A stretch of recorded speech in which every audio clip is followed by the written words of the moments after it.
Okay, so my name is Oren Ahr, and I work with and around startups for well, let's say about 30 years from, I was quite young.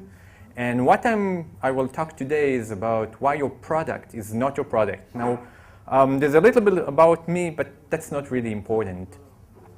What I really want to ask you guys is, how many of you are entrepreneurs? Working for startups, founders, whatever. Don't be shy. Okay, and how many of you guys are already selling a product for money? Okay, I'm asking that because today I asked the same question and somebody says, if I sell my product for free. I like that, right? Selling for free. So I'm saying selling for money, okay? And my question is really, for you guys that do not sell it for money, what is your product? And my question, next question is, do you think about raising money from investors or whatever? Kickstarter, VCs, incubators, okay? So if you raise money, but you don't sell a product, what is really your product?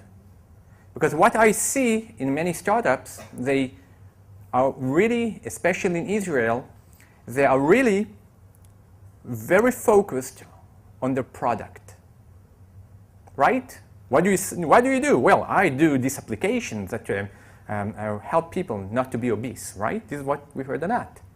And that's great.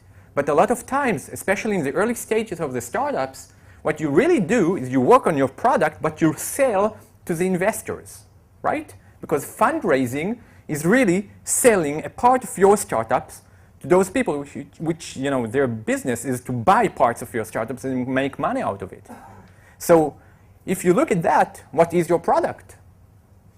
And my claim is that in those cases, your product really, at least at the beginning, is not your product. Your product is your startup. And when you look at your product now, you look at it in new eyes, right? Because what do you want to do? You want to be a good product manager. But the product is not your product, right? It's my startup. So I have to think about my startup and think, okay, how can I sell that? Okay? Where should I put my focus? Where should I put my energy, my time, my money? Should I invest a little more in the technology side, or should I invest it in my real product? And what I came to learn that most of the startups waste a lot of time, a lot of money, a lot of energy focusing on the wrong things. I met a guy, he told me, I assembled the great, really the best people I know, technology guys. And we are 5 technology guys, and we spent already around $1 million building this great technology. Can you help us raise more money? And that's a problem, right? What should I do? I will go to investors and say, well, I know those 5 guys, they can waste $1 million in 1 year. Why don't you invest in them? Right? Sounds funny, because that's not what we are looking for. What we are looking for is someone, a team, that can take a little money and bring what? Bring some results, business results. So what I urge you guys that are working on startups, first of all, think about your startup as a product. And think about how you can leverage on that product. And how you can get like what I call assets for your startup. What is an asset? Technology is a small asset. Okay? It's not such a big asset today. Sometimes, rarely, technology is a good asset. A team, it's a nice asset. If you want to be bought by Google, so they can acquire you guys, your people, okay, that's a good way. But that's not the best way.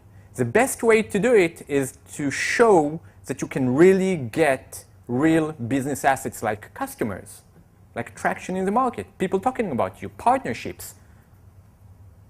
So I really urge you to think about those business targets you can get. What I do, I have a business called My Startup, and what I do, I help startups and entrepreneurs find that focus and find where they should put their time and energy. My name is Oren Ahr. Thank you very much.